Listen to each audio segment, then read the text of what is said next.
everyone, today we'll be discussing medications for cirrhosis. So we're just going to do a background on what cirrhosis is. It is the scarring of the liver from long-term liver damage. The formal definition is the liver, once having normal tissue, has been replaced with non-living scar tissue. Cirrhosis is commonly caused by patients who binge drink for many years, which is alcoholic cirrhosis. It was an interesting fact to note that not all alcoholics have cirrhosis.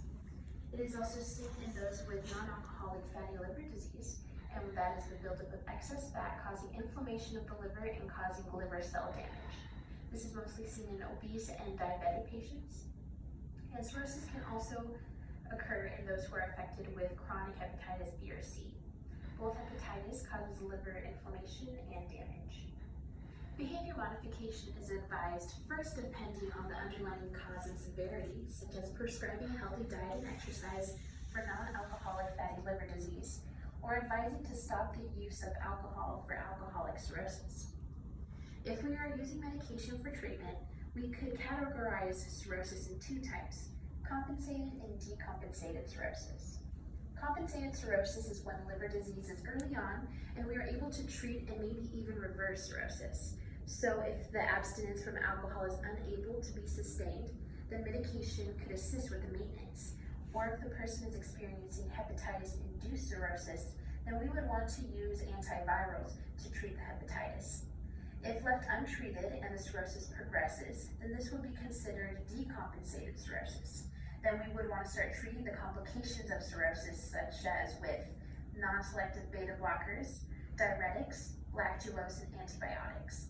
And we will be getting into what these medications do for the liver. But if cirrhosis is far too severe, the medication would not be prescribed because medication is filtered through the liver and medication may not be tolerated. So in this case, transplant may be recommended. We'll be focusing on the medication taken for decompensated cirrhosis. One medication that could be prescribed are beta blockers. They decrease blood pressure, slow heart rate, relaxes blood vessels, and improves electrical signal. Cirrhosis' most common complication is portal hypertension. So what does that have to do with the heart? So let's think back to anatomy and physiology. The portal vein filters or cleanses the blood from the GI tract, and then the blood returns to the heart to be oxygenated. Since the liver is diseased, the blood is having a harder time being filtered, causing a backflow. And the blood trying to enter the liver causes an increased pressure in the portal venous system. It is common for people who have decompensated cirrhosis to experience esophageal varices, which is an enlarged or swollen vein and may burst from the pressure. And if they do burst and it is undetected, a person may go into shock or become unconscious. Beta blockers decrease blood pressure, which will decrease the amount of blood going to the liver and allowing the liver to essentially catch up and reduce the pressure in the portal vein. A common beta blocker is propranolol, sold as Inderal LA. And this is sold over the counter. It could be sold as a solution, injection, tablet, or capsule. And another common beta blocker is Nadolol, and that could be sold as Corgard. It's a prescription drug and it's in tablet form, taken once a day. Some side effects can include numbness or cold feeling hands or feet, vision problems, or memory problems. Other complications of decompensated cirrhosis from portal hypertension can include ascites, which is fluid in the abdomen, and or peripheral edema. Cirrhosis can trigger the kidney to retain sodium and water due to the high pressure from portal hypertension and the disruption of the liver functioning. To treat the buildup of fluid, wherever it may be, it is advised to reduce salt intake to a 2-gram sodium diet. If behavior modification does not occur, or if there's too much fluid, then diuretics would be recommended. A common diuretic regimen is spironolactone, which is sold as Carosphere, with frusemide, sold as APO frusemide. Carosphere is a prescribed drug that can come in a solution or tablet. The patient would start out with a 100 milligram regimen, and it can increase dosage to 400 milligram, dependent on the rate of the alleviated symptoms. It should be taken once or twice a day with food. We want to limit weight loss to 0.5 kilograms with those who do not have peripheral edema or 1 kilogram for those who do. Apofrusemide is a prescription that is in tablet form.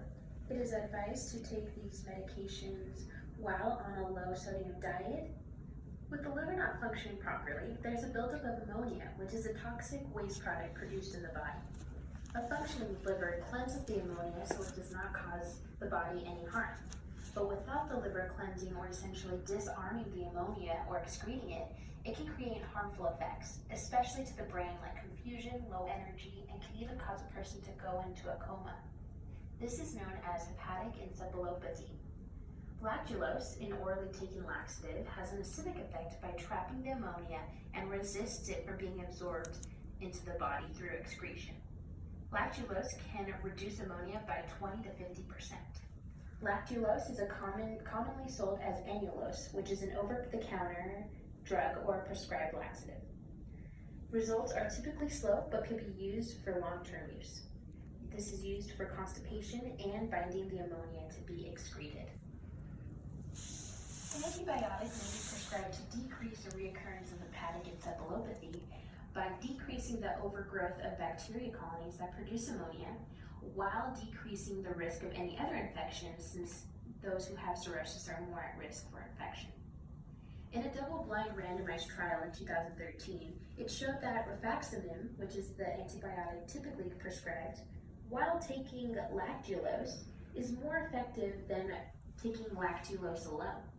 So the dynamic duo includes the lactulose, who reduces the absorption of ammonia, while rifaximin reduces the bacterial growth and contributes to the restoration of the microflora balance.